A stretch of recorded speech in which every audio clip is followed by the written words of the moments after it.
Na jamii hapa inaitwa Waakie. Wengine wanaita Ndorobo lakini sio jina zuri, lakini jina maarufu ni Waakie. Sasa eneo hilo lilitengwa likiwa na ekari 4909.64 kwa ajili ya matumizi hayo. Lakini baadaye Mheshimiwa Mkuu wa Mkoa, hilo eneo likaanza kuvamiwa. Na kwenye eneo hili Mheshimiwa Mkuu wa Mkoa, waliovamia ni sehemu ya viongozi wa kijiji na baadhi ya watu wengine. Na kwenye eneo hili Mheshimiwa Mkuu wa Mkoa, utasikia lawama za kijiji kwa sababu sehemu yao walishiriki kuuza maeneo hayo. Na baadaye fikiria tu ekari 4909.64 sasa hivi limebakia Mheshimiwa Mkuu wa Mkoa ekari 386, lakini na lenyewe tunavyozungumza sasa limeshaanza kuvamiwa. Mwakilishi wa wakulima wanaofanya shughuli za kilimo katika maeneo hayo, Abimaeli Lori, anasema wao sio wavamizi kwa kuwa waliuziwa kihalali na viongozi wa kijiji wa wakati huo na wamekuwa wakilima kwa zaidi ya miaka 10 sasa. Sisi kama wakulima hatukuvamia haya maeneo. Tumeuziwa na wenyeji wa eneo hili ambao ni Wandorobo, na sisi tumenunua kwa kupitia ofisi za serikali ya kijiji. Pamoja na serikali ya kijiji, hakuna mwenyekiti anayeweza kuuza eneo peke yake. Nyaraka zetu tulizonazo zina saini za wenye viti wa vijiji, zingine zina za wajumbe pamoja na viongozi wa serikali. Mkoa wetu wa Manyara una jamii mbili tu adimu duniani, Wahadzabe na Waakie.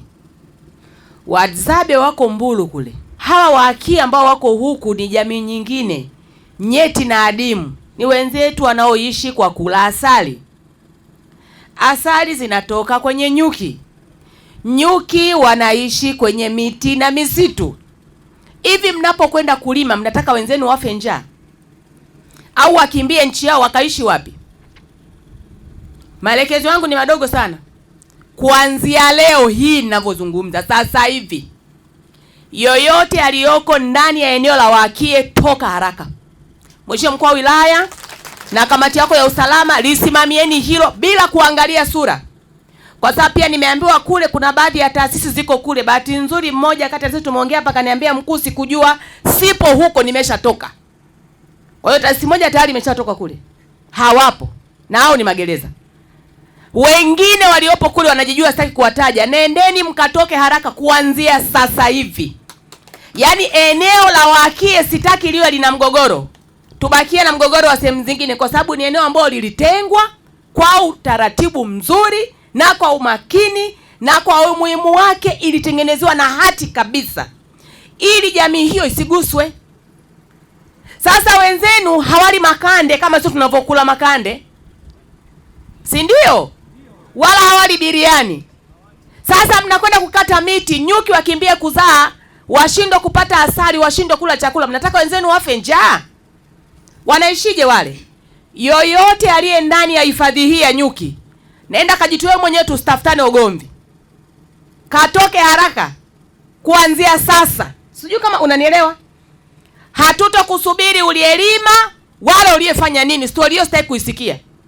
Kafungashe vidago vyako, toka ndani ya hifadhi ya nyuki. Sheria haitambui kitongoji kwa msimamizi wa ardhi. Inakuwaje mwenyekiti wa kitongoji anashuhudia? Haitambui mwenyekiti wa halmashauri kuwa anasimamia ardhi. Imekuwaje anashuhudia? Kwa hiyo huu usimamizi wa sheria na usimamizi wa ardhi ya kijiji umekuwa ni changamoto kubwa ambayo tumeibaini katika hili zoezi zima. Hatimaye mwaka 2025 umepita na sasa ni mwaka 2026. Na mwaka huu sisi Azmorain Hotel and Garden hapa mjini Babati mkoani Manyara tunaendelea kukuhakikishia kukupa wewe mteja wetu huduma za malazi, chakula bora, vinywaji mbalimbali, nyama choma pamoja na ukumbi wa sherehe. Karibuni sana. Azmorain Hotel, celebrate life's harmony in style. Azmorain Hotel inapokea wageni kutoka mikoa mbalimbali, nchi mbalimbali. Inapokea pia timu kama Simba, Azam, Singida na Yanga.